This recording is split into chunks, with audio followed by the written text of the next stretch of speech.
How did you hit bottom? How did you get yourself to a point where things were pretty bad and committed some crimes? Oh, And you know, just tell me about how things went off track for you, and then we'll talk a little bit about how they got back on track for you. I think the easy answer is alcohol and drugs, being addicted to painkillers. But I think that the more honest answer is that I was off track way before I took my first drink, way before I took my first drug. When I say off track, I mean my thinking about what life was about was off track. But I didn't know that. It's like an airplane pilot, man, not knowing that he's off course, you know, and he can still be flying thinking he's going to Florida, but really where he's going is somewhere totally different. And that's what I thought. I thought I was really living life the way it was supposed to be living. Make a lot of money, get a lot of things, a lot of material things, get a lot of power, a lot of prestige and stuff like that. And then somehow, someday, I would live happily ever after. And I just kept chasing that stuff, and nothing ever seemed to fill that hole in my soul. What do you mean, hole in your soul? You know, I hear it explained by a lot of alcoholics and addicts. You know, it's just a feeling that nothing out here, no matter how much I get, ever fills up what's missing inside, you know. And it doesn't come to me in my thinking that I had to fix myself from the inside out. My whole thought process is, well, maybe I just don't have enough stuff. Maybe the reason why that hole is still there is because I don't have enough money yet. Maybe I need another million. Maybe I need a better job. Maybe I need a better wife. It's always something out here that I think is going to fix me in here. How did drugs start for you? Well, the first time I tried it, I was like a teenager, you know. I was at the bus stop, and my sister's boyfriend had a marijuana joint. I think he said it was from Mexico or someplace like that, right? So I took a hit of it, and I just kept getting higher, higher, and higher, you know, and it scared me because I couldn't control it. Drinking, on the other hand, I could control the amount that I took in, and so the more I drank, the more in control I felt. As far as the last addiction, I got, so I really didn't do that much drugs at that point.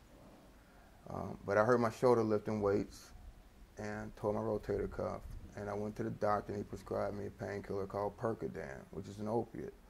I got addicted to Percodans, Percocet, Oxycontin. Then I started snorting cocaine for maybe a year or two, smoking weed again, trying to balance, trying to get a balance, you know. And after a point, I thought I was controlling the drugs, and after a point, the drugs started controlling me. And then that's when I couldn't quit. So when did you go into recovery? I went to recovery February 1st, 2007. My sobriety is February 2nd, 2007, because when I went to recovery, I was still under the influence of alcohol and drugs. What was detox like? You ever seen that Ray Charles? For me, it was I was so addicted to opiates. It was like detoxing from heroin. Really, that's what that is. It's synthetic heroin. So it was horrible. It was horrible. Not only the physical withdrawal, but once I got sober, that first day, February 2nd, I hadn't used drugs in 24 hours, all the stuff I had done in my life, man, was sitting right there. And it felt like I had a Mack truck sitting on my chest. All the people I lied to, stole from, just done in. How I ruined my life. Thinking about going to prison, hoping I wasn't going to get caught, thinking about losing my law license, thinking about losing my wife, my kids, thinking about all the money I had spent up buying drugs. I mean, my habit was $1,000 a day, you know, so it was a nightmare. It was a nightmare, you know. If I had a way of dying, I would have done that. But I was thinking about this the other night. There was something inside of me, man, that was just like, you know what? It's not over with, you know what I mean? But it felt like it was over with. I can't describe how close to wanting to die I was. So how did you put your life, or start putting your life back together? When I was in detox, they made us go to these meetings, and they would have AA meetings come in, they would have people from AA come in, they would have people from Cocaine Anonymous come in, people from Narcotics Anonymous come in, they would do these meetings, and I would sit there shaking through all these meetings. And one day at the end of one of the meetings, I think I rolled my eyes because I was just tired of I wanted to go to bed and lay down and detox. And the counselor, he said, listen, man, he said, if you want to stay sober for the rest of your life, you're going to have to do a 12-step program for the rest of your life. And I remember thinking, that's some bullshit, you know. I mean, really, I just need you to detox me because I knew I went too far with the drugs, right? And so if you could just detox me, I'm not going to go back and use no more pills. Now, I may drink a year or two from now, cause, you know, but as far as the rest of my life not drinking, so I thought my problem was drugs and alcohol. I never thought my problem was my thinking. Because when they told me that your best thinking got you here, I was sitting there thinking, man, do you know who I am?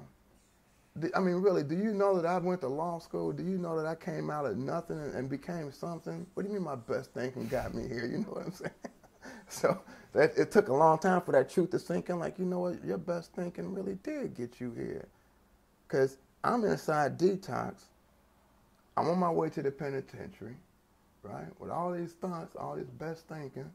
Outside of detox is that Mercedes-Benz that I drove there with, that they want to repossess now, you know, and my life is in shambles. And I'm sitting there thinking, don't you know who I am? But you were still resisting it at that time. When did you stop fighting it? I wasn't fighting. I didn't want to do any more drugs. I was done, right? What I was fighting was a new way of thinking. See, I had to change my thoughts. And that's hard for a man like me to do because what I think, whenever I'm thinking, I think what I'm thinking is right. You know, I don't have too many thoughts that I think are wrong. Most of the things I think I'm right on with you know what I mean? So I won't argue with you because I already know I'm right. You know what I mean? So when they kept saying the only thing you have to change is everything, I kept thinking, no, that's not true, man. There's some good things that I want to hang on to. I want to hang on to my anger. I want to hang on because if I give up my anger, who in the hell am I going to be? Some kind of guy that you just run over? What do you mean that I have to have some serenity all the time? And so I wasn't buying into it. And I wasn't buying into the concept that I had to turn my life and go over to the care of God as I understand it. Because I had been in church before. I had tried God, so I thought. And it really didn't work too good for me. So I'm sitting there thinking, you know, I done tried this. What do you mean, so I thought? How did you find God differently than you thought you had before? I was willing. I was willing. I had this conversation with a friend of mine the other day. Which came first? Me changing my spirituality or my spiritual belief and opening up, or me finding out the truth about myself? And I think I had to become willing to believe there's a power greater than myself that could restore me. You know, and so the only thing that made me willing was a whole lot of pain, was running my life into the ground. Because had I been able, I had run out of all my ideas. My best ideas did get me there. Everything that I thought would give me a successful life helped get me into treatment. And so I gave up on my ideas, and I became willing, open, and honest. So how did your thinking and your actions change when you truly were believing that there was a power greater than yourself? Well, I was willing to believe, but I wasn't truly believing.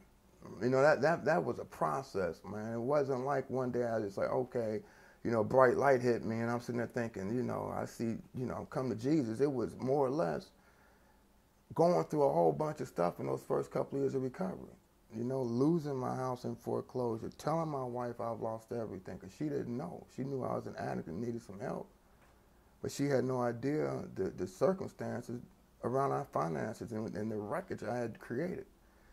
And so even though I was sober, it was like a train wreck where the train engine had hit, but man, there was a whole bunch of cars still coming. You know what I mean? And so like every month there was something coming, you know, so the crash is still going on. The effects of it went on for almost 2 or 3 years. Like you said, I met you. almost 2 years sober on my way to penitentiary. So for those first 2 years of my sobriety, involved a whole lot of pain, a whole lot of growing. But how did you stay sober with all of those bad things still coming, and you were still developing a belief in God, you were still changing your thinking? How did you stay sober? I mean, I was done. I mean, I was to the point where I had been properly horrified. You know, I mean, really, I was properly horrified, man, to the point where I just couldn't live like that no more. I just didn't know how to stop, you know. Because in my mind, it's like, you know what, I can conquer this. I mean, I was raised to think, you know what, you can do anything you want to do. Don't never use the word can't. You know, so we, in some instances, we weren't allowed to say can't in our household. So when they kept saying, when I kept thinking I can't stop, I kept thinking no, so I'm still fighting. And that's why a lot of times you see a Whitney Houston, Rodney King and others fighting to the death. Because at some point I got to surrender and say, you know what, I need help. And so what happened to me was that I surrendered in so much pain that I was willing and open. I just didn't want to be the man I had become. And I remember thinking, you know what, I hadn't been sober for 1 hour in almost 7 years. For 1 hour, I mean, I slept high, right? So I hadn't seen my 2 youngest kids sober at all since their birth.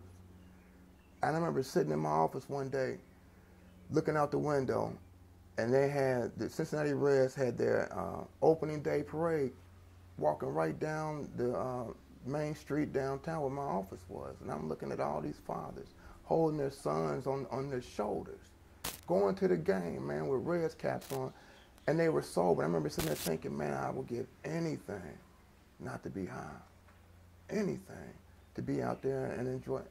So when I finally did get sober, even the pain that I felt, I was willing to feel that because I hadn't felt nothing in so long, you know. But I did not want to go back to that man I'd become. You said that your thinking was messed up. You thought that success would come with making money and acquiring lots of things. What's your thinking now on what success is? I think success is many things. I think success is just being okay with who I am, first of all. For me, I kept thinking if I became somebody, then you and other people would accept me as somebody, and then once that happened, I could be okay with me. So in order to prove that I'm somebody to myself, I got to demonstrate to you. And the only way I can demonstrate to you is through outside things: education, material, money, power, and prestige. When you see I got all this stuff, you have to think that I'm somebody. Mm-hmm. I mean, there's no other way around it. But that left you feeling like you had a hole. Do you feel now like you don't have a hole? Right.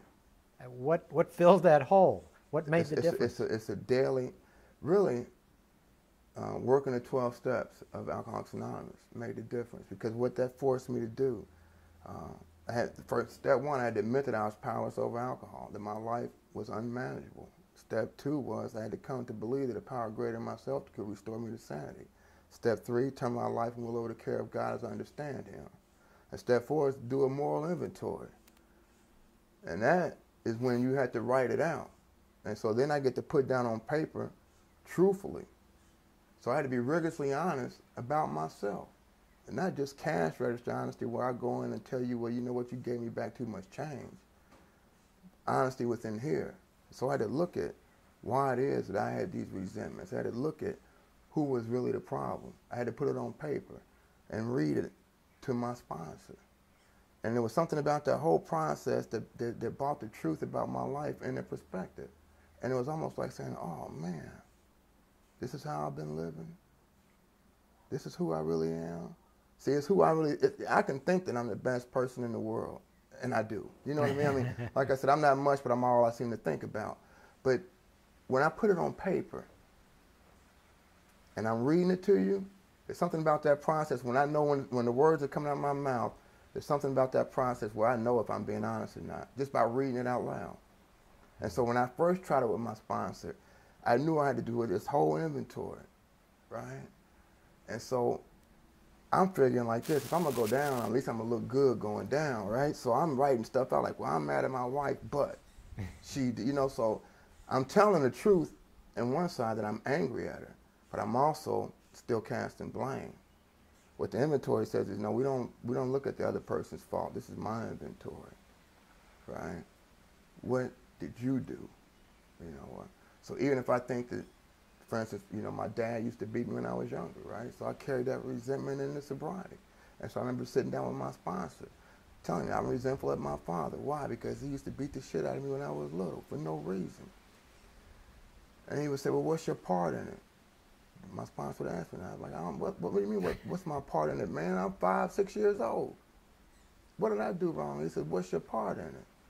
Right? I was like, I don't have a part in this. I didn't, you know, even if I did something wrong, I don't deserve to get beat like that. And then what he would say is, well, you're still holding on to it. That's your part in it, that you ain't let go. You know what I mean? And so I'm like, oh, shit. You know, so it always was coming back to me. The relief on that is that I get to really see the truth is that I control how I feel. Not all these external things out there that I thought was controlling my feelings. You know, who got elected to president? Coming home, my wife's in a bad mood, so somehow I think that because she's in a bad mood, now I'm in a bad mood, that she's responsible for my feelings. I get to see that I'm responsible for my actions and how I feel. Whether I'm happy or angry, it still stops with me, you know what I mean? It starts and stops with me. So even when I get angry now, sometimes it's hard for me to see how I started this, you know what I mean, or what part I have in it. But when I write it out, and sometimes I can't write out, but I'll call my sponsor. Look, you know, this what so-and-so did to me, man. What do you think about that, you know? And they say, what's your part in it? You know, and normally I've had an expectation. Well, you know what? I loaned him $10 last week, and I went by and asked him for $5 a day. He told me he didn't have it. So what do you think about that? I said, well, what's your part in it? When you loaned him the $10, you expected what, you know? So I get to see that even with good intentions, I can still manipulate. Even with good intentions, you know. I go fill up my wife's car with gas, right?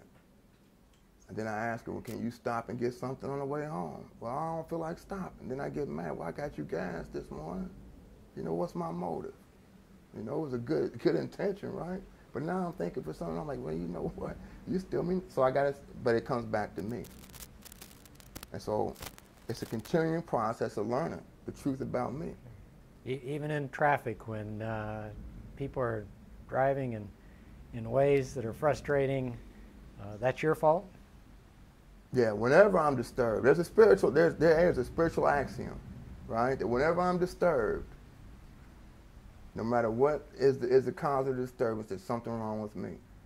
Whenever I'm disturbed, right? And so when I'm in traffic, and the other day I let this lady, nobody would let this lady over into the lane. She's in the fast lane trying to get over and get off the exit. And so finally I let her over, right? And you would think she would wave to me and say thank you, right? She didn't. So now I'm pissed off, right? I'm like, you know what, I should have just did you like everybody else and kept driving, let you stand out there in the middle lane. And so I started thinking, you know, why am I angry about this? What's my motive? If my motive is true, that I'm letting her over because it's the right thing to do, then I'm not expecting her to thank me in return. I'm angry because she didn't recognize me and thank me so I could feel like I'm a nice guy. So my true motive wasn't truly to help her, but it was to do something so she could make me feel good about me. That was my true motive. I remember when I was 6 months sober, and like I said, I ruined everything. I was hopeless, man. I mean, my license to practice law was suspended. We had gotten, the house had gotten padlocked by the sheriff through the foreclosure, and we had to rent this small house. So I understand my wife is kind of upset during all this period of time, right? And so since I'm not working, I'm at home getting the kids ready. She's at work, so I'm cleaning the house, cooking dinner, doing the kids' homework, giving them baths, and sharing their present, getting ready for bed. Then I have her dinner ready when she comes home, right? So she comes home and I'm ready for her, you know, and she doesn't say anything. She just eats and goes to bed, doesn't say the house looks nice, doesn't say you did a good job with the kids today, thanks for dinner, not a damn thing, right? So I get mad and I call my sponsor, I say, can you believe this, man?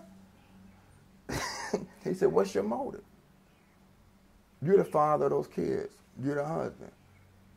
Those are things you're supposed to do anyway. So why did you do them? So she could come home and say, you know what, you're doing a good job so you could feel good about yourself? Or were you supposed to do it because that was your role? Then I start to see the truth about my motives. So a lot of times now, if I get angry, that's the first question I ask. What was my motive? You were talking about the first 4 steps. Anything more about the 12-step program? Oh, yes. The 5th step was to sit down and tell it to my sponsor. You know what I mean? So we do a moral inventory. That's step 4. You write it out. Who I'm resentful at. Places, people, institutions. Whether it's racism, the United States, it didn't matter. You know, I had all these things I was blaming for my problem. Because it looked like these were my problem. If these things would just straighten out, if there was no more racism, if there was no more anger, if we had a president who really understood that raising taxes is killing me. All these things, man, like taxes ever stopped me from doing, like taxes made me do drugs or something. But anyway, so we write that out. Then we go tell our sponsor, right? And so then what happens is when I'm talking to my sponsor, I get to see my character defects. So step 6 is we recognize our character defects, right? Step 7 is we humbly ask God to remove them, which means I can't fix me. See, 7 says that I become willing at this point to change. And 6 and 7, step 6 and 7 is what differentiates the boys from the men. Because at this point, you know what? It ain't like it's, because I used to sit around and wonder what was wrong with me. Like, why do I act like this? You know, I would go off on people and stuff, and I would feel right and justified in my anger at the moment. But then later on at night, I'd be like, man, why do I keep doing that? You know, and I couldn't figure out why I was the way I was. I just knew that I was like that. 6 and 7, after doing that inventory, you see what your character defects are. You see how selfish and self-centered I am. I see how the fear will make me angry at you, fear of me not being able to control what you do, or you not doing as I think is best for you will make me angry when you don't listen to my advice, especially in my family. You know, so at 7, I would say, look, you know, I have these character defects, God, now I'm willing for you to remove them. Because for so long I tried to change myself and I couldn't. I mean, I could get good for 2 or 3 weeks. You know what I mean? Then I revert back to that same old stuff. You know what I mean? So I would like, especially if I got in trouble, whether it was as a kid or as a grown-up, you know, when the heat turned up, like, okay, I'm going to change. And a lot of times I'd mean it. I'd mean it. But if you can't change when you're trying to change and you're thinking that you're capable of changing, how are you going to change as a result of turning it over to God? That's a good question. I think for me, my experience was that I became willing to allow God to change me. And again, all this was a process, you know. And so the main thing about it is that in 6 and 7, I had to look and say, you know, I don't want to be this person no more. You know, now I may try to hold on, and the problem is I had to let go absolutely. See, for a guy like me to hold on to some things, you know what I mean, and then try to get rid of others just doesn't work. And the reason why is because let me back up. Step 7 says we ask God to remove all those defects of character that he thinks would be useful to our fellows and to him, right? So some defects still stay. We're asking God, remove all these defects of character that you think, you know, would benefit or get in the way. So what happens is if I think, you know what, these are the character defects I think should be removed, I become a person that's playing God again, right? I'm telling you, I think I know what's best for me again. What about somebody who says, I just don't believe in God. I've tried. You don't have to. I can say the words that I believe in God, but I just don't believe in God. What about a person like that? All you have to do is just be willing to believe in a power greater than yourself. It doesn't have to even be God. It could be the group of recovery that you sit in a room with. It could be anything. As long as you truly understand there's a power greater than you and you're not it. Just a willingness. Because this doesn't come overnight, you know. When I was sitting there and they would tell me, I'd be like, man, you know what? The prosecutor called my lawyer today and I'm scared. You know, they're talking about 20 years in the penitentiary. And they'd be like, man, you're right where you're supposed to be at. I'd be like, no, this ain't where I'm supposed to be at. You know? They said, no, just, you gotta let go and let God. I'm like, how do you let go and let God when I'm in so much pain? I can't stop thinking about it. So why don't you go help somebody else? So your job now, since you turned your life and care since you turned your life and will over to the care of God, your job now is to go out and be of service to others. His job is to run your life. You know, you're not running your life no more. You gave that up in your third step and like, well, wait a minute, man. But what if God wants me to go to prison? That ain't a good plan. You know? And so whenever I would feel fear, I mean, there were times when I couldn't sleep, and I remember Marva came over here looking for a job here being Hawaii. So we had to get out that house that we were renting. We already been foreclosed on one. Now we're renting this other one. We got to leave that one because she had to come over here. So now I'm living in my high school bedroom. Here I am, this big-time lawyer, back in his mama's house in his high school bedroom with his 2 little kids, right? And they talking about sending me to the penitentiary for 20 years. So I'm like pacing the floors, man. Like, man, shit, I'm scared to death. So I called my friend. I'm like, look, man, we got to meet. I can't sleep, and I don't want to wake up the kids and my mother. So we met. And he's like, you know what your problem is, don't you? I was like, no, I don't know. I'm just, you know. He said, your problem is you just don't believe God knows what he's doing with your life. And my first response was, no, that's not it. But the more I thought about it, the more he was right. See, if I believe that God knows what he's doing in my life, I don't have no fear. I don't. But to me, when I'm in fear, it's because I don't trust God's plan. And so I got to keep remembering that my plan, all my schemes, like Wile E. Coyote, always got me straight into treatment. Right? So then I was like, well, I'm willing at least to try this. She said, all right, now, so instead of worrying, what do? You go out and you help others. You know, even if you don't feel like it. And I started doing that, and I started seeing my life change without me having to do anything, you know, other than tell the truth. You know, I had no idea how I got to Hawaii. I mean, I'm standing outside in the middle of the winter and begging the deputies that are foreclosing on my house to allow me to go back in and get the rest of our stuff. And they're like, no, it's a foreclosure. And they padded it up right there. And it's dead in the winter. I'm sitting there thinking, man, how's my life ever, how's it gonna get any better than this, man? This sucks, you know what I mean? I didn't want to drink no more, but I was like, man, it's over. And your sponsor's telling you you're exactly where you're supposed to be? He would say that, or he'd say, you know what? You're right on schedule. But that helped me stay in the moment. Because what he was saying is, look, one, you're not going through anything that God doesn't want you to go through. 2, it's okay. They would remind me, look, think about it. Is everything okay right now in this moment? Well, yeah. Even though your house, yeah, you got a place to live? Yeah. So everything is okay right now? Yeah. It's like, all right then. So your job isn't to judge whether things are going well or not. Your job is to deal as best you can with the situation, at least the part of the situation that you're in control of? Well, I think that's part of it. I mean, I think when I get into a practice of trying to judge what's good for me, I'm in trouble. See, a lot of things I thought was good for me helped get me in recovery. I thought making a whole bunch, there's nothing wrong with making money, but I thought if I made a lot of money, got all these things, that I could be happily ever after. Some of the things that I thought were worse for me turned out to be the best things that ever happened to me, you know? And so what I tried... Like what? What do you think was bad that was good for you? Having that federal judge come and call the Bar Association and tell them that she suspected that I was using drugs, and having the bar start the whole process of the license suspension, going to prison, I think was good for me. Well, a judge reported you to the bar, and that eventually got you disbarred and eventually got you convicted of obtaining controlled substances by fraudulent means, and sounds to me like that's a pretty bad situation. But you don't resent what she did? No.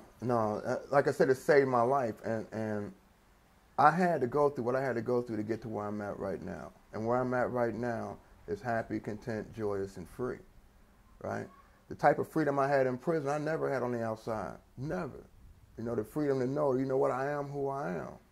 And I don't have to pretend to be somebody different.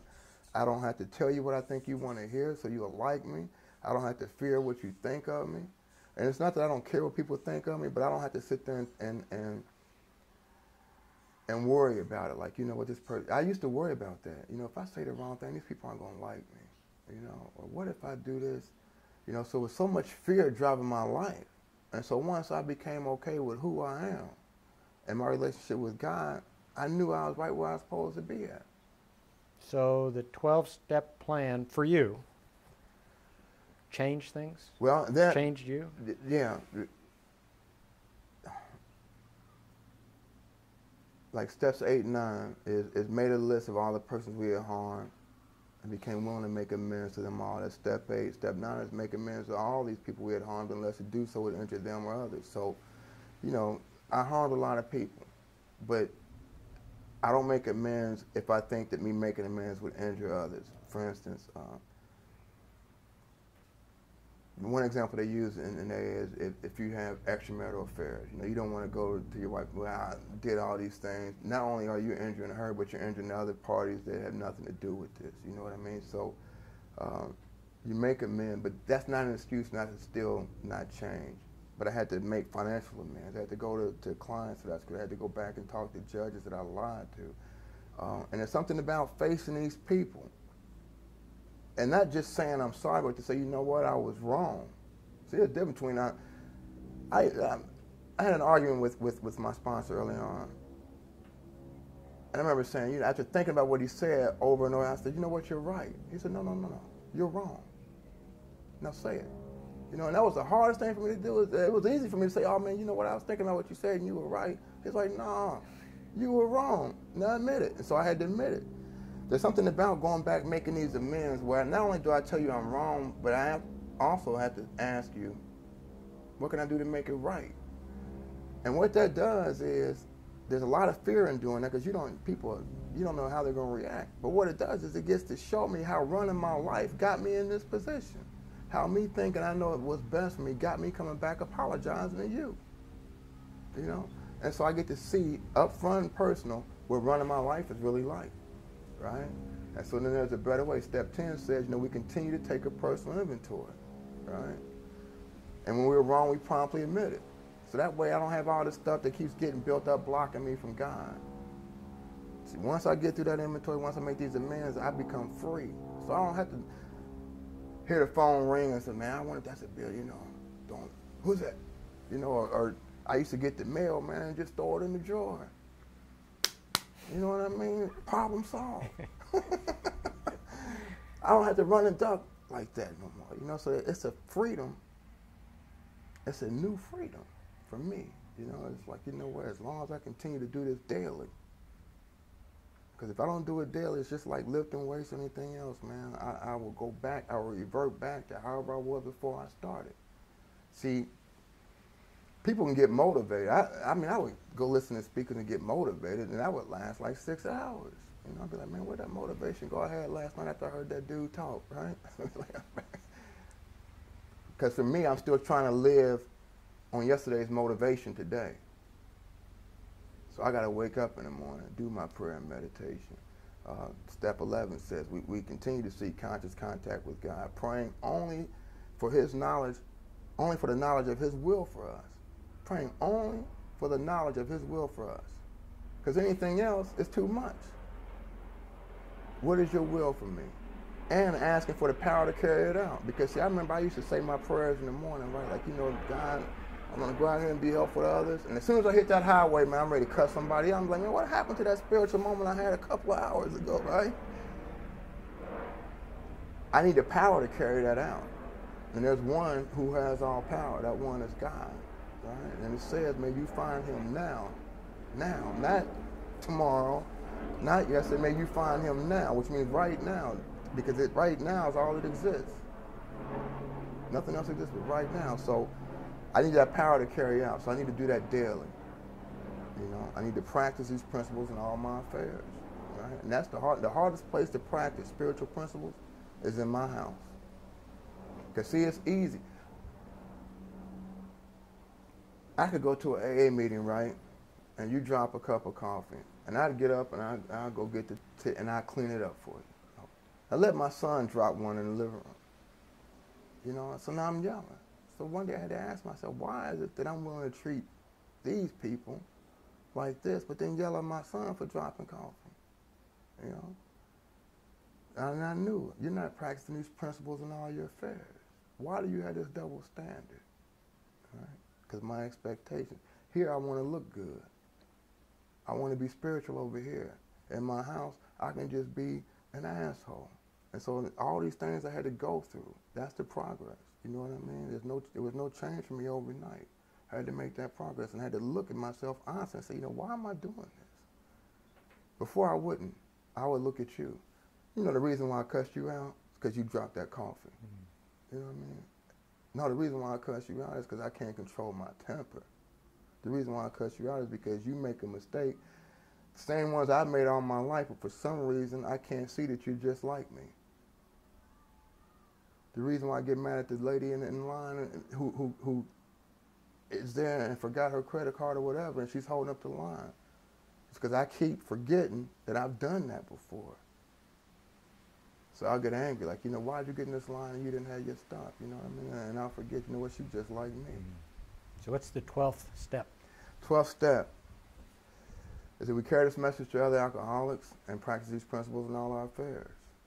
It says, having had a spiritual awakening as a result of these steps, we carry the message to other alcoholics and to practice these principles in all our affairs. So what the steps do is they allow us to have a spiritual awakening, which means that I'm awakened to spiritual things. That now I can live on a basis where I can connect with you, and I can actually, I can see the God in you. You know what I mean? And so I become more aware of the spiritual thing around me. Now, I have to practice these principles in all my affairs and reach out and help others. So when I looked at those steps when I first came into recovery, I was like, that's not going to work. Because it really, when you read them and you look at them and you're like, this is it. This is my solution. Maybe I got to come up. I thought y'all had some type of potion or something. I just going to teach me how to drink in a controlled way. You know what I mean? But I became so desperate, I worked them. So when you try to help others who are in recovery or others just generally, are you doing it for them or for you, or? It starts off, for me, it started off just for me. Because I was told that's what to do, and I didn't think it was going to work. I mean, I'm sitting there, I would sit paralyzed by fear. And they would say, go work with another alcoholic. And I would go do that. And then somehow, that problem I had that was paralyzing me, the next day it would be gone. And this is something I can't explain. Everything that I went through got worked out. And all I did was what they suggested. No one tells you what to do in that. These are suggestions. You do what you want to do. One thing an alcoholic and addict don't like, none of us like, is to be told what to do. So we share our experience. And so my sponsor would say, if I had a problem, I'd say, here's my experience. But you do what you want to do. Let me know how it works for you, So sometimes I have to go out there and bang my head in the wall and come back and say, what was that you were saying about working that one step? You know what I mean? Like, okay, let's start right,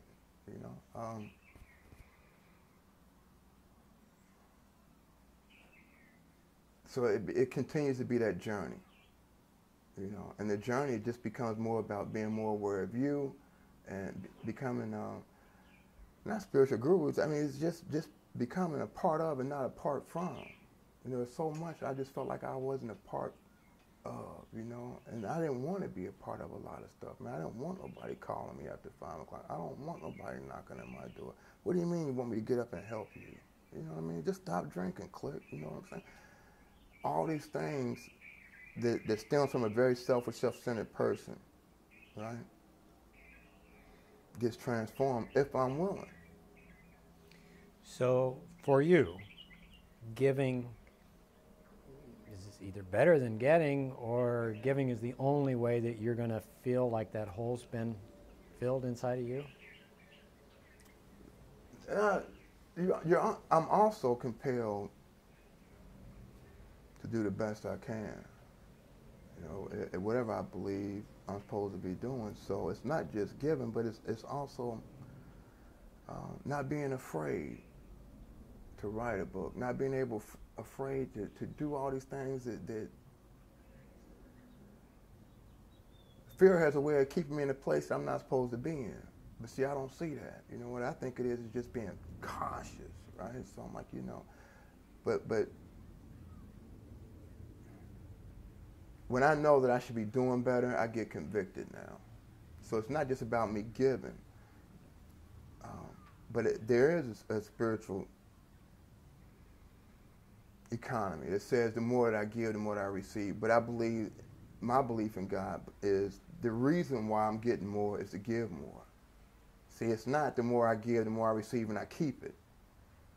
As they say, in order to keep it, you got to give it away. And so I'm like, what does that mean? How is me giving you $10 helpful to me? How am I receiving more by giving you my last $10? Right? But it doesn't have to be just monetary. Mm-hmm. It could be in anything. And I just noticed that the more that I gave, the more God took care of my life. I mean, that's mm-hmm. how I got hooked up at the University of Hawaii Law School. Mm-hmm.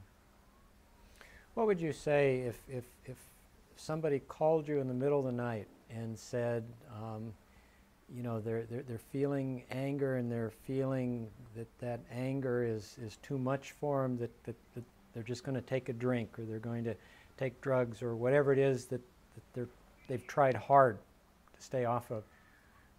What would you tell someone like that? That I've been there, you know, and that this time too shall pass. See, all that stuff, that urge, especially early in recovery, will come over you strong. I'm talking about strong, like a month. People think it has a lot to do with willpower, the disease, alcoholism, and drug addiction. And so what happens is they think it's a moral, I forget the word I'm looking for. Deficiency? Yeah, moral deficiency. Like somehow I'm just an immoral person. And so even I believe that coming in, because look at all the stuff I did, man. I lied to everybody. I drove with my kids, who I love to death, but I drove with them drunk and high, not caring, you know, not thinking about any of that stuff, right? So when I come in, I think, you know what, man, you're just a bad man. You know, I don't see I'm a sick man. I just see a bad man. And so my self-esteem is like, damn, you know what I mean? So when that urge to drink, and I know what would make me feel a lot better, because right now, alcohol and drugs. See, if I want to feel different, I've been conditioned that I can, instead of saying a prayer, instead of waiting for God and all that stuff, I'm conditioned to know if I take these drugs and drink this drink, I'm going to feel different real quick. And so when that monkey hits that back, man, it will hit. And I don't want to go back to where I used to be. I got to call somebody. So if a person is calling me, that means right then and there, they don't want to drink. Because most of the time, if you want to drink, you ain't calling. You're just going to drink and drug, right? So that call comes. And so I share my experience, strength, and hope. You know, sometimes it's just, you know, sometimes you gotta sit on your hands and wait till that time passes. The only thing that stopped me from shaking physically, from detoxing for 45 days, was taking hot showers. The doctor detox, he told me, I said, because I couldn't stop shaking. He said, look, man, he said, the only thing I can tell you is you gotta get in the hot shower. So I would put a chair like this in the shower, and I would sit 3 or 4 times a day until the hot water ran out. That was the only thing that made, and my legs just kept shaking like this, so I couldn't sit still, you know. I had to keep rocking. So I would go to AA meetings, and I would rock in a chair, then I would get real shaky, and I had to run home, take a shower, come back. I did that for 45 days, you know, but I just was willing to do what I had to do, not to become the man, or not to go back to being the man that I had become. There's no worse feeling than to be in the clutches of that stuff and you can't get out. None. So your vision is just, you know what, I'm going to die like this. And after a while, you think, you know what, everybody else around me is going to be better off if I do. So when I come in there, I get some hope. What if I call you in the middle of the night and I say, I've decided that the world's better off if I'm not here, that my family's better off if I'm not here, and I don't want to take a drink, I don't want to take drugs, but I can't go on? I would just, again, the only thing I can share is my experience, and I felt the same way. And I remember going to my first meeting, there was a sign outside the building that I went into that held the AA meetings, and it said, hope is found here.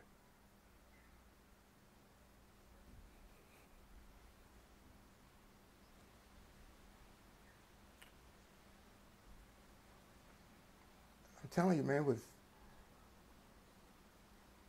and I was hopeless.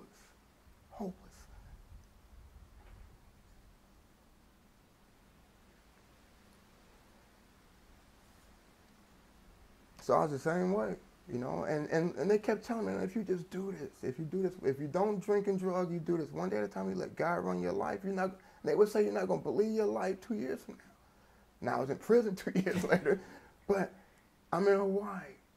You know what I mean? There's no way I could have planned my life better than what God has planned it so far. I couldn't have thought of this.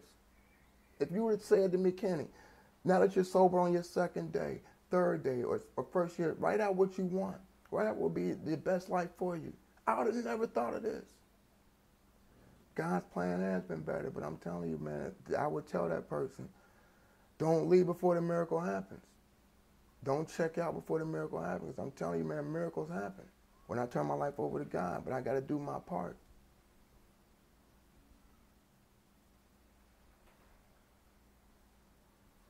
Why are you doing this? Because I want people to know there is hope. You know, doing this makes me feel good. You know, one of the promises in recovery is that we will not regret our past, nor wish to shut the door on it. I remember coming there thinking, man, you know what? All the stuff I did, I don't want to talk about it. I want to shut the door on it. I don't want to think about the things that I did to people. I don't want to think about the things I had to do to get my drugs. I don't want to think about all the lies I told. I don't want to think about the harm. But now what happens is you get that call, and the guy says, look, man, my wife doesn't know if she wants to stay with me. I'm only 30 days sober, and I feel like using. And I said, you know what? I've been through that. So now my past becomes my greatest asset. And so I do this. I share my past with anybody, whether they're in recovery or not, because I know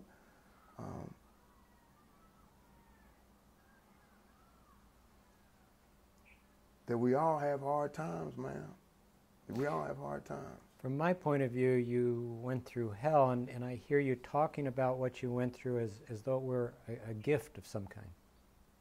It was. You know, in order for me to be where I'm at right now, if I would have not been to prison, or even having the scare of going to prison put in me, I don't know if I would still be the same person. So I don't question God's plan in my life no more. I know, even when I can't see it, that he has a purpose for it. I have absolutely no idea how this is going to turn out. You know what I mean? But I know that I have my job is to be the best person I can be and to help others. And God's job is to run my life. And so what happens now, it's not that I don't get scared or feel fear anymore, but now if something happens, I'll be scared for 2 or 3 hours. Where it used to be weeks, months. Then I'd be like, oh, and I have to remember, you know what? God's in control. And a lot of times, man, I mean, and I have honest prayers with him. Like, man, I don't know what you're doing. I mean, I sat down, I remember one time I was so scared, I just sat, and I told him, I said, you know I'm about to lose it. You know? I used to pray to God when I was in church, solely because I was afraid of him. So I would be telling him, you know, dear God, I love you and stuff, but I was just scared of him. The truth was, man, look, I'm saying I love you, but I don't really know you, and I'm scared as hell that if I say something different, a lightning bolt's going to come, you know, something bad's going to happen. And so now it's almost like, you know what, I can tell God anything that I want, you know, and just talk to him and get right back on track to what I'm supposed to be doing, you know, and letting him run in my life. And every step of the way, man, to get from being foreclosed on to Hawaii, I have absolutely no idea how that happened. I still can't sit here and tell you how it happened. I had absolutely nothing to do with it. This last semester, each student in the professional responsibility class at the University of Hawaii was required in groups of 2 to 5 students to meet with you for at least an hour to talk about whatever they thought was important about being a good lawyer, being a good person. And then each would write a reflection. And some of those reflections brought me to tears. These are students that, at least to my knowledge, don't have drug problems or the kind of problems that that people in AA have. And yet it seemed like your journey has somehow helped them on theirs. Can you talk a little bit about how that works? I mean, I think we're all the same. You know what I mean? Drugs and alcohol wasn't my problem. Again, it was my solution. My problem was my thinking. My solution was, here's how I'm going to deal with it. I'm going to be in full flight from reality, and I use or I drink, right? Other people get paralyzed in fear. Other people get depressed. It's just various ways, but I think our thinking is the same. And so what happens from a law student, at least when I was in law school, you know, and I still see it happening today, is it was just so much fear generated. What am I going to do about a job? You know, what if I went these all 3 years and I don't pass the bar? Really what that comes down to is, what is everybody going to think of me? For me, that's what it came down. When I got right down to it, if I didn't pass the bar, my first thought would be, what's my family going to think? And what's everybody in the ground going to think? You know, so now I'm consumed with what people think of me. I'm consumed with the fear of failure. And so what drove me wasn't so much a desire. I wasn't being pulled, I was being pushed. I wasn't being pulled by desire to do something. I was being pushed by fear of failing, if that makes any sense. You know, so I'm afraid to fail. And so I'm going through law school fearful. What are my grades going to be like? And so now I can't stay in the moment. I can't get to know my fellow classmates as well as I want to, because when I'm thinking, what do you want from me? You know what I mean? How can I benefit from you? What are you trying to do to benefit me? You know, we're in this competitive environment. Even that aside, just thinking about the future keeps me from staying in the moment. So now I'm going through a 3-year period that could be enjoyable, but really I turned it into misery. Not law school. My perception of what's going on is turning. What's really going on in my perception is I'm being scared to death. I remember you telling me that you eventually, when you were a young man, discovered that you had been born in a mental institution. You talk a little bit about how you came to discover that and what impact, if any, that Actually, had? you know, when I found that out, it seemed to answer a lot of questions I had about my, you know, anyway. It's like, okay, now I see what's wrong with me. But it was, I'd always been told by my adopted parents that I had been adopted. But they didn't know back then they had closed adoption laws. So all the records were closed, sealed. So the parents that adopted you, nor you or anybody else, could find out who your biological parents were. When you became of age, you could go to the agency that you were adopted through, and they could give you 2 bits of information to help you try to find. One is what hospital you were born in, and the other is they could just describe your parents to you. And so I was in my first year of practicing law, and my adopted mom, she had always told me, she's like, look, you know, I want you to finish college and finish school before you try to find your real parents, because you never know what you're going to find. And so Marvin, my wife, and I, we went down to the Catholic Social Services, which is, it was called Catholic Charities when I was adopted. It's Catholic Social Services now in Ohio. And the lady was there. We had made an appointment, so she was there with my file. And her name was Rhoda, and I asked Rhoda to tell me where I was born at, what hospital. And she said, Ken, you were born in Hamilton County, Ohio. You know, so she's sitting there, and you know, on the other side of the desk. And I asked her again. I said, well, yeah, well, what hospital though? She said, Hamilton County, Ohio. I asked her a third time, and she said it again. The third time, I said, listen, lady, I know what my rights are. You know, I'm a lawyer. What hospital was I born in? She paused and hesitated, and she said, you were born in Longview Mental State Institution. You know, I was like, damn. So I remember I was sitting here, Marva was sitting there. I remember looking at Marva like, can you believe this crap? So anyway, she said, now your mom was Italian. Your mom was white. So I didn't know that either. You know, so I'm like, shit, you know. You thought of yourself as a black man? But yeah, I thought of myself as a light, you know, because there were a lot of light-skinned black people that had black parents, you know. So I'm sitting there, and I was a hellraiser, man, through high school. I started a black student union in high school, and when I got to college, I was the president of the black student union at an all-white campus. I bought Louis Farrakhan in and raised a whole holy shit of hell. So I'm like doing all these protests and all this stuff, man. And then I found out I was half white, and it was the whole thought was, damn, you've been fighting against yourself all these years, you know. It's like an internal battle. And she told me, she said, yeah, she said, and your dad was black. And I was just like, no, you know, that was obvious, you know. So I had to go find. She said that your mom, she said you had an older sibling who had a different father. And she said your mother was placed in probate court when she was 4 months, placed in Longview Mental Hospital when she was 4 months pregnant with you. And so by practicing law, I knew I could go down to probate court and look up all the records if any lady with an Italian last name had been probated during that period, during 1963, the year I was born. And so what happens is if you find the name of the person who you think your mother is, and you take that back to the agency, if you're right, they'll confirm it. Because they don't want you and some other lady having a relationship thinking that, and then you're wrong. So they'll tell you, but you got to do the finding. So me and my secretary, man, I mean, I would get all these names, all these Italian lists. So I'd come back to the office, right? And so we had this list, and we'd go through the phone book, and my secretary would call. She'd say, I'm calling from Longview Mental State Hospital. I'm the records keeper. And we were just checking to see the progress of so-and-so, you know what I mean? And then they said, well, we said that she may have had a son or whatever, you know, so we would try to find out that way. So we finally found this lady in California. She was like, yeah, you know. And so finally, when this lady said she had a son, father was black, then I told her, I said, you know, I told her the truth. We weren't from the records people. We were actually, I'm trying to find my mother. And she's like, yeah, you know, so everything seemed to match. I got a plane ticket to come to California. And I went back to Rhoda. That's how convinced I was. And I said, Rhoda, I found my mom. She said, you did? I said, yeah. I told her the name. She said, that's not your mother. So I burst out crying. She had a legal pad like that. And she went to give me some tissue, and I was reading it upside down. And I saw DOM 12/12/58, date of marriage, December 12, 1958. And so back then, if you applied for a marriage license, they would put it in the newspapers. They would publish it.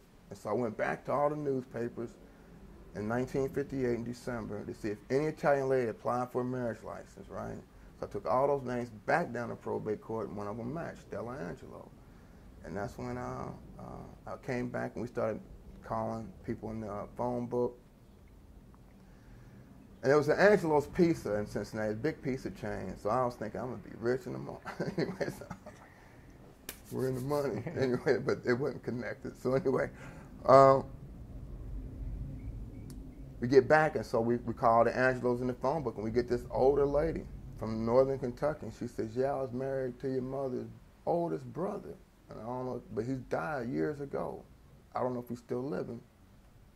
No, she said, I don't know if your mother's still living, because I haven't had any contact with the family since my husband died, which would have been my uncle. She said, but you got a cousin named Bud. I have his number, and maybe he knows how to get in touch with your mother. And so I called Bud, and Bud knew who I was. I was like, you know, Stella's my mom. I'm looking for you. You know, I'm her son. He's like, oh, you Ezra's boy, like that. Those are the words that came out. I was like, Ezra's like, yeah. He's like, Ezra Charles is your daddy, the heavyweight champion of the world. I said, what? He said, yeah, man. He said, what happened was he was working at a nightclub as a bouncer, and your mother used to go out and party all the time. She came home one night and said she was pregnant by a black man. The older brother that was dead broke her collarbone at the dinner table. Then they probated her into the mental hospital. Back then, my mother, you know, she did drugs and stuff like that too, a whole lot of stuff. But back then, if you were Catholic and you got pregnant out of wedlock, they either sent you down south to have a baby, or you went to the mental hospital to have a baby. So I think that's part of the reason why they sent her there. But anyway, he said, yeah, my mother, not my mother, his mother, my aunt, Marie, would know how to get in touch with my mother. So he gave me Aunt Marie's telephone, and so I called Aunt Marie, you know, and she knew, everybody knew who I was. I didn't know about all these people, like, oh, yeah. So she said, yeah, your mother, she's downtown. She still has a lot of mental issues, and she's still drinking and stuff like that. She said, but if you want to meet her every day at 12 o'clock, she goes to the Hardee's restaurant down on Vine Street. And she's staying at Tender Mercies, which is a halfway house for the mentally ill, which is like 4 blocks from my law office. You know, my mother been there the whole time, man. And so, I went to meet my aunt, and I got scared. I was halfway there, man. I was scared to death. You know, so I turned around and came back to the office. And so she got like, where you at? I'm like, I'm scared. She said, get your butt down. So I went down there and she said, it was crowded. She took me to the table where this lady was sitting at. And she said, my aunt told me, she said, look, I'm going to introduce you as my friend Joe, because if your mother finds out you're a lawyer, she's still got a lot of problems. She's going to be begging you for money, bumming money, using it to buy drugs and drinking and stuff. You know, she's going to come down to that office and just embarrass you. She said, but at least if you go down and I introduce you as Joe, you get to see who your mom is. And so I went down there and she took me to the table and she said, Stella, this is my friend Joe. And then my mom looked at me for the first time and she said, hi, Joe. And I said, hi, Mom, I'm your son, like that, you know. And then she said, Anthony, like that. And she said, Tony. She said, Tony. And that's the first time I knew my mother named me. And yeah, so I got to know my mother for a few years, and she passed away on April 15th, 1993 of cancer, you know. And it was at a hospice, and I remember sitting in the hospice holding my mom's hand, man. And I remember when she passed away, I couldn't let go.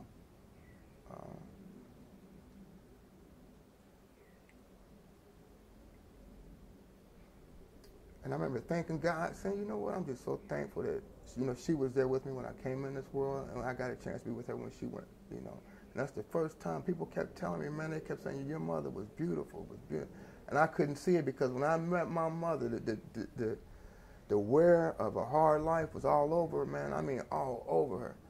And when she was laid out at the funeral home, that's the first time I got to see that beauty that everybody had been telling me about. It was the first time I saw my mother at peace when she was in the casket. And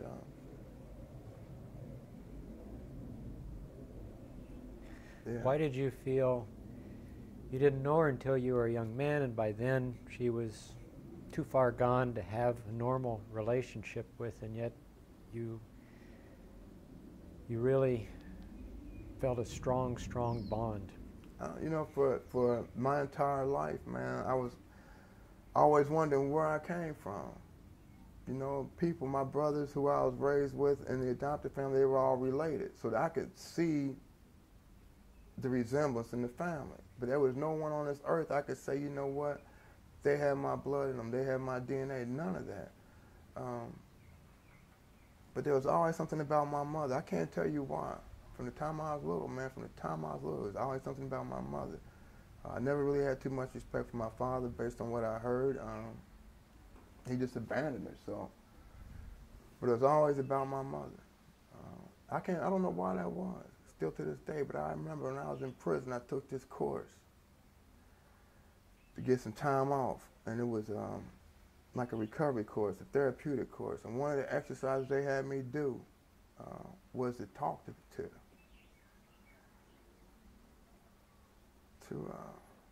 you know, my brother George, he killed himself, so they had me talk to, at least try to make amends to people that weren't here, and one was my mother, you know, and I remember it was just so emotional. When I got done, one of the counselors, he said, do you really realize what you were saying when you were talking to the person that was playing your mother?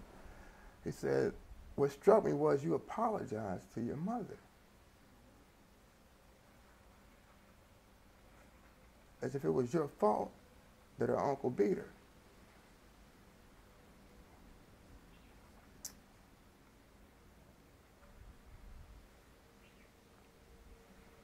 And he said, you know, he says, how long have you been carrying on that weight thinking that you're the reason why your mother was locked up in the mental hospital? I never looked at it as me carrying that weight. I never knew I was carrying that weight. And so going back to recovery, a lot of that stuff, man, the truth about why I was the way I was coming out. You know, stuff that I had been holding, I didn't know I was holding. But yeah. You achieved financial success and considerable fame as a lawyer, representing very famous people, winning very big cases, being interviewed on all the big networks. But you were miserable, and at some point during this time, you're living with your brother, and he commits suicide. Yeah. I know you've shared with me that that had a big impact on you. Can you talk a little bit about it? Yeah. And my brother and I, we you know, like I said, the father that adopted me, he was an alcoholic, and I guess my brother drank like that too, and so it didn't seem like it was alcohol or drugs that was the problem. But we were living together, and my brother worked for me. My brother and I were very, very close, and he went to Findlay College, and he came home, and he was managing the store, and he didn't like it, and he came to me, he said, and I was becoming very, very high profile at that point. He said, you know, he said, you need somebody to take care of you. He said, why don't you just hire me to take care of you? And so my wife and I had gotten separated. My brother and I, we rented a condo down on the river, and next to a lot of athletes that I had represented. And so I went home to try to reconcile with my wife for a few days. And so back then we had pagers. We didn't have text messages and stuff like that. So you would page somebody and they would call you back over the telephone. And so I kept paging him and he wouldn't call me back. But it was not unusual for my brother just to leave town.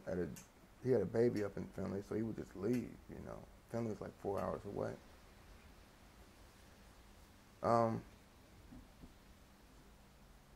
But what actually had happened was he had hung himself in our living room we had a staircase that went down to the living room, and he took an extension cord, tied it to the staircase, and hung himself.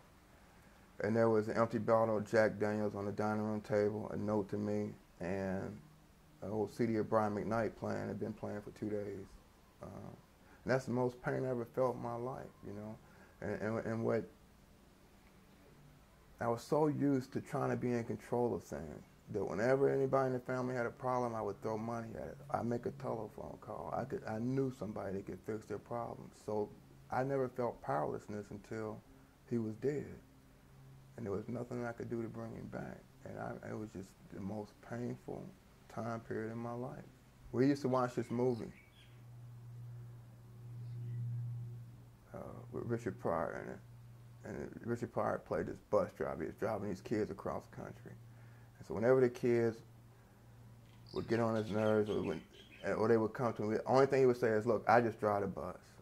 You know, don't ask me no questions. I can't tell you I just drive the bus. And that's how he ended their letters. You know, I just drive the bus. You know, nobody understood. I understood what he was saying. Is that he couldn't explain why. You know. And so what happened in recovery was that things like that were so painful that I had to face. It was also me coming to understand there is a God and I'm not him. That death is a part of life, and that all the guilt that I was feeling, whatever, you know, that was God's job, not mine. You know, I can't explain what my brother did, you know.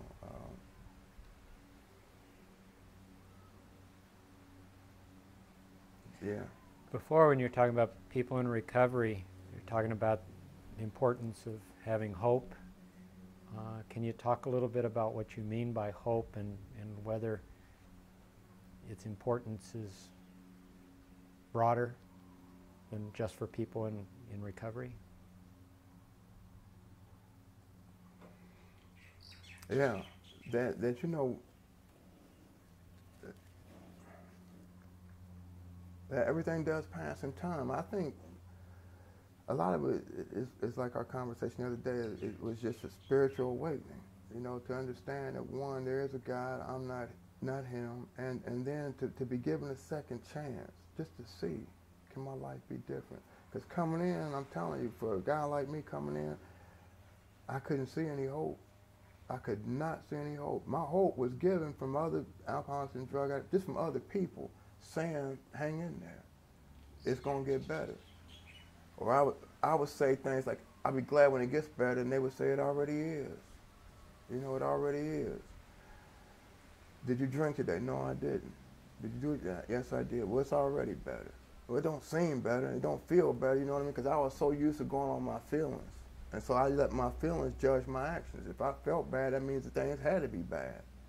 You know, so what they started saying is, no, man, don't judge your feelings. Judge your life based on your actions. Because my feelings would tell me, you know what, you don't like me. Or these people in here really don't understand me. Or these people in here don't want me around. My feelings would tell me things that's not true. And then I'll act on them. Well, what are you upset about? Well, you didn't speak to me right this morning. Well, I was thinking about something else, man. I had an important, I thought it was about me, So now I do that one day at a time. But the hope, I'm glad I stuck around. And they would tell me that. They would say, man, don't quit before the miracle happens. And so what happens is I come around and I get to see miracles. I get to hear you share your story. I get to hear people talk about their story. They go, man, how'd that happen to you? You'd be like, man, all I did was this. I didn't quit. I didn't give up. You know what I mean? I didn't.